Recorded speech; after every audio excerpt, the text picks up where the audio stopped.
সমতল দাপন।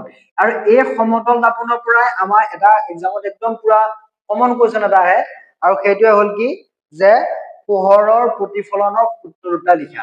আৰু এই পোহৰৰ প্ৰতিফলনৰ যি দুটা সূত্ৰ আছে, এই দুটা সূত্ৰ আমি এই সমতল দাপনৰ পৰা তোমালোকক একদম ছবিটো মনত ৰখাই দিম। তোমালোকে সূত্ৰ মনত ৰখাই আকৌ প্ৰয়োজন নাই, ধুনীয়াকে তোমালোকৰ মাইণ্ডত আহি যাব। চাবা সমতল দাপন কেনেকুৱা ধৰণৰ হয়। এইখন এখন কি হয়, দাপন হয়। মোৰ অলপ ছবিটো বেকা হয় দেই, ছবিত মই একদম বেয়া তাৰমানে হা। অকে, আমি যেতিয়া এখন দাপন আঁকিম, সি গোলাকাৰ দাপনে হওক, অৱতল দাপনে হওক, বা উত্তল দাপনে হওক, বা সমতল দাপনে হওক, যেতিয়া আমি আঁকিম তাৰ এটা চাইডে আমি কি কৰিম, এই চিনডাল দিম, এই চিনডাল দিম। এই চিনডাল দিয়াৰ কাৰণটো কি গম পাইছে? এতিয়া আমি এনেকে এডাল আঁচডাল চাবা, ভালকে চাবা। এনেকে এডাল মই কি জানিলো, আঁচ এডাল টানিলো হল। এই আঁচডাল টানোতে মই কি কৰিছো, এইফালৰ চাইডত মই কি দিছো, এটা এনেকে এনেকে চিন দিছো হা। বা কিতাপত তোমালোকে একদম কালাৰিং কৰি থকা চিন এটা দেখা পাবা হা।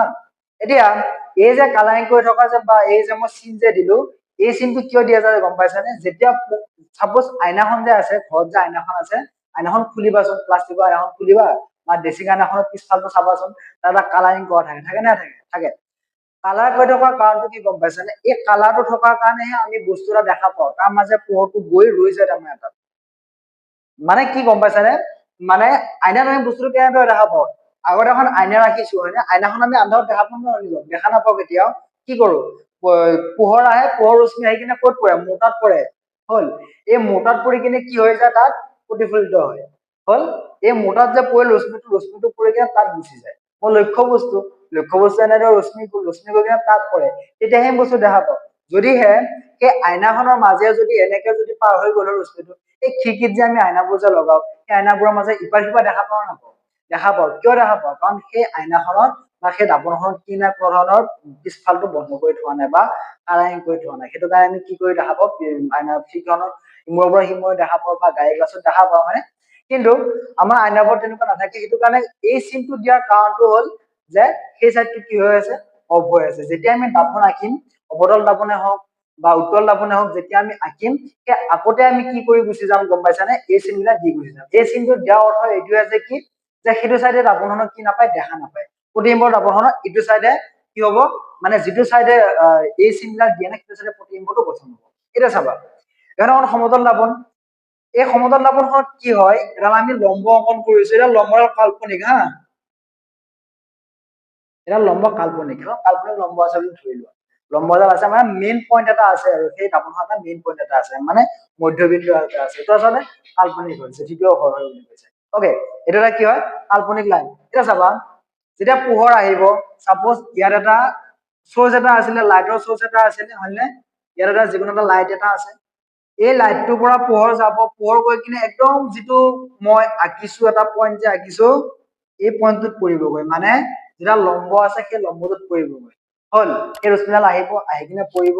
এইবিলাক আমি কি ৰশ্মি বুলি কওঁ, আপতিত ৰশ্মি। আপতিত ৰশ্মি বুলি কওঁ হল, আপতিত ৰশ্মি।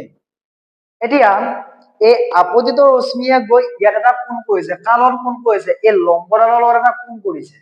কৰিছে নে নাই? এই লম্বৰ লগা কাৰণ সেইটোৱে, এইডাল যি লম্ব আছে, লম্ব মানে কি, 90 ডিগ্ৰী। চ' ইয়াৰ লগত গৈ কি কৰিছে, এটা কোণ কৰিছে। এই কোণটো কৰিছে নে নাই? এটা কোণ কৰিছে, ইয়াক আমি নাম দিলো এ। এতিয়া এ যিটো কোণ আছে, এই কোণটোৰ নাম কি গম পাইছানে? ইয়াক আমি কম আপতন কোণ। কি কোণ বুলি কম ইয়াক? আমি আপতন কোণ। ইয়াক আমি কম আপতন কোণ। এই কোণটো মানে আপতিত ৰশ্মিয়ে দাপনৰ লম্বৰ লগত যিটো কোণ কৰে, তাক আমি কি বুলি কম? আপতন কোণ বুলি কম হল। এতিয়া এই আপতিত ৰশ্মি ইয়াত গ'ল, মই ঠিক কোৱাৰ দৰে বলটো মাৰি দিলো, বলটো মাৰি কিনে সি আকৌ কি আহিব, গুচি আহিব। ঠিক তেনেদৰে পোহৰো সেই এটাই বস্তু, সি কি কৰি আহিব, এনেকে গুচি আহিব। ই এনেকে কি হৈ আহিল, গুচি আহিল। আহিল নে গুচি? চ' এই যে গুচি আহিল, এই গুচি অহাটোক আমি কি বুলি কওঁ? প্ৰতিফলন বুলি কওঁ হা, প্ৰতিফলন বুলি কওঁ। এতিয়া প্ৰতিফলন, প্ৰতিফলন নহয়, ভুল হ'ল, চৰি, প্ৰতিফলিত ৰশ্মি বুলি কওঁ হা। ইয়াক আমি আপতিত ৰশ্মি বুলি কওঁ, ইয়াক আমি কি বুলি কওঁ? প্ৰতিফলিত ৰশ্মি বুলি কওঁ। মানে প্ৰতিফলন হৈ ঘূৰি আহিছে। এতিয়া এই প্ৰতিফলিত ৰশ্মিয়েও এই লম্বডালৰ লগত কি কৰিছে? কোণ কৰিছে। এটা কি কোণ কৰিছে? ইয়াত এটা কোণ কৰিছে। ইয়াক মই নাম দিছো বি। বি। এতিয়া বি কোণটোক কি কোণ বুলি ক'ম জানানে? আমি প্ৰতিফলন কোণ বুলি কওঁ। কি কোণ বুলি কম? প্ৰতিফলন ফলন কোণ, ইয়াক আমি কি কম বুলি কম, প্ৰতিফলন কোণ বুলি কম।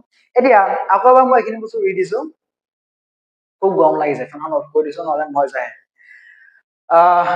ভালকে বুজি চোৱা যে লাইটৰ পৰা কি হল, পোহৰ গল, যি পোহৰ গৈছে তাক আমি কি বুলি কম, আপত্য ৰশ্মি বুলি কম, হল।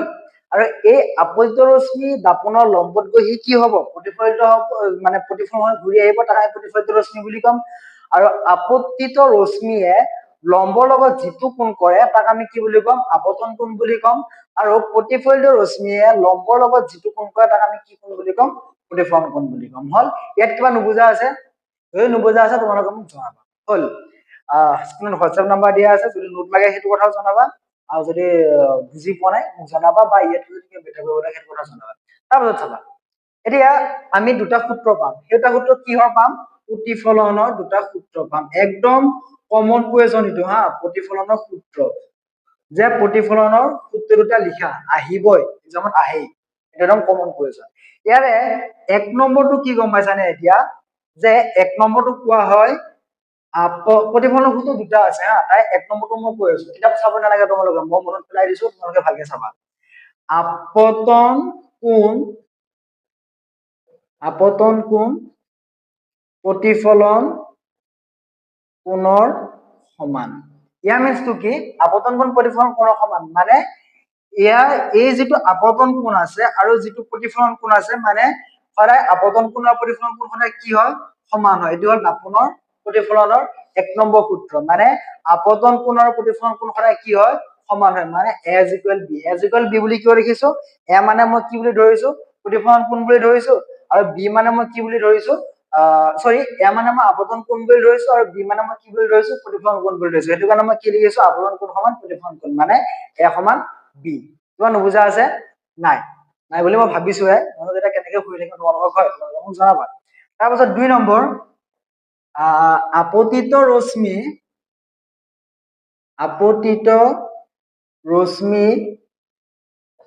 প্ৰতিফলিত ৰশ্মি আৰু দাপোনৰ লম্ব একেখন সমতলত থাকে। তোমালোকে আচলতে বহি আৰু কলম যদি উলিয়াই লৈছা, তোমালোকে নোটখিনি কৰিয়ে যাব পাৰা, মই যেতিয়া ক্লাছটো শেষ হ'ব তোমালোকে পজ কৰি কিনে বস্তুটো লিখি যাব পাৰিবা। এতিয়া এক নম্বৰ বস্তুটো বুজি পালো কি, আপতন কোণ প্ৰতিফলন কোণ সদায় সমান হয়।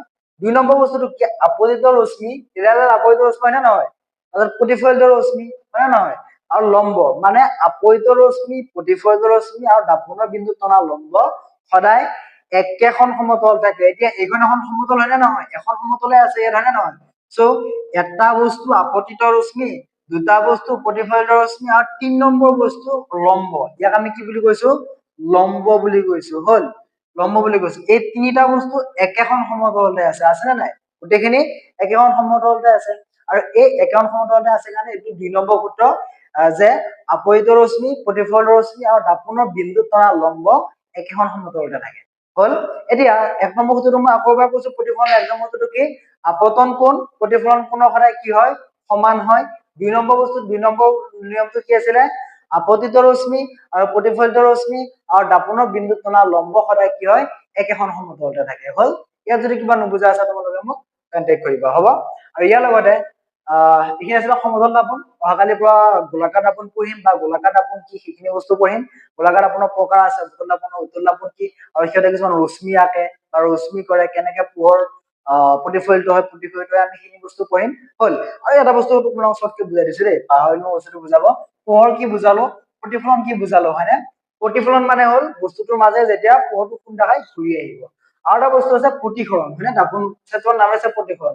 এই প্ৰতিসৰণটো আচলতে এই চেপ্টাৰটোৰ ছেকেণ্ড পাৰ্ট হয়, মানে দ্বিতীয় খণ্ড হয়।